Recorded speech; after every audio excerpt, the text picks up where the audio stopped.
Parsha begins at Tem Nitzavim Hayom Kuchem Lifnei Hashem Elokechem. You're all standing today in front of Hashem, your God, and it's everybody. The Torah delineates all the different people: Roshechem, Shiftechem, Ziknechem, Meshotrechem, people as the leaders, Kol Ish Yisrael, every single Jew, Tapchem, Neshechem, the women, the children, from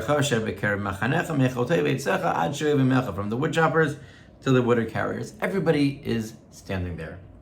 And I saw an insight, and based on that, wanted to suggest, perhaps al derech hadrush, something that we can glean from the beginning of the parsha. What's this idea of Nitzavim? Nitzavim means to stand.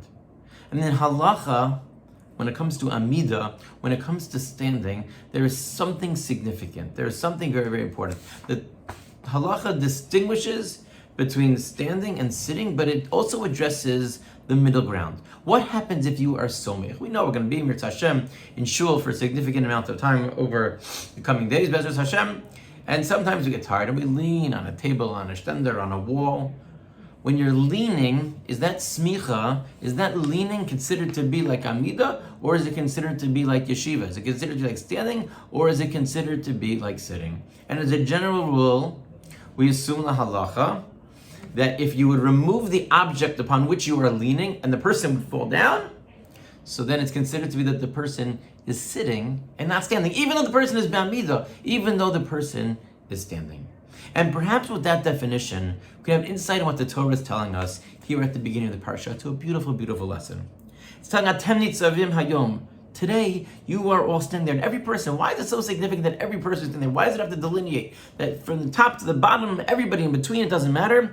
Melamed, Rashi says, Shekinsa Moshe and Kadosh Baruch Hu Yomoso V'achnisam Ivris. Moshe wanted the Avrucha Bevris, as the Torah tells us, to include everybody in that bris, in that covenant. But maybe there's another depth. And maybe what the Torah is telling us through the word specifically of Nitzavim, of standing, and Hayom, and today, and with all those people that are mentioned, is that every single person has the possibility and the opportunity of being able to stand alone in front of Hashem. We are able to have a personal relationship. We can stand be'amida without leaning on others. Yes, sometimes we need the support of others. We need people to raise us. We need people to look up to. We need people to ask shilos to. We need people to get advice from. But at the end of the day, what we have, the gift that HaKadosh Baruch Hu has given us, is that we have the opportunity to have our personal relationship with Hashem. We enter into the bris, and it doesn't matter who else is around. What matters is I, Hayom, today, can stand. And it doesn't matter where I am, it doesn't matter what I've accomplished. If I want to connect to HaKadosh Baruch Hu, I have that ability. And that perhaps is part of the depth of the Torah is telling us, and such a critical lesson as we approach the Yom Noram. We're going to be standing in front of HaKadosh Baruch Hu. We never want to be standing alone. It's part of the greatness of davening b'tzibur. The Rav explained that on Yom Kippurim. That's the confidence that we bring when we sing the vidoy with a triumphant march almost.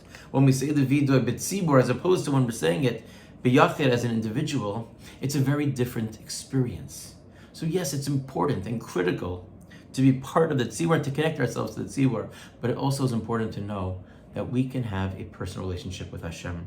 We don't need to rely on others for us, to be able to have our own relationship. It's at Tem Nitzavim, we can be omed, we can connect to HaKadosh Baruch Hu, and when we develop that relationship and we turn to Hashem and say, we want to be close to you, we yearn to be close to you, and hopefully HaKadosh Baruch Hu says that if you open up that Habal Taher, you open up the beginning of the purity, and HaKadosh Baruch Hu HaKadosh Baruch Hu will help us develop, deepen that relationship, and allow us all a kasiva v'chasima tova.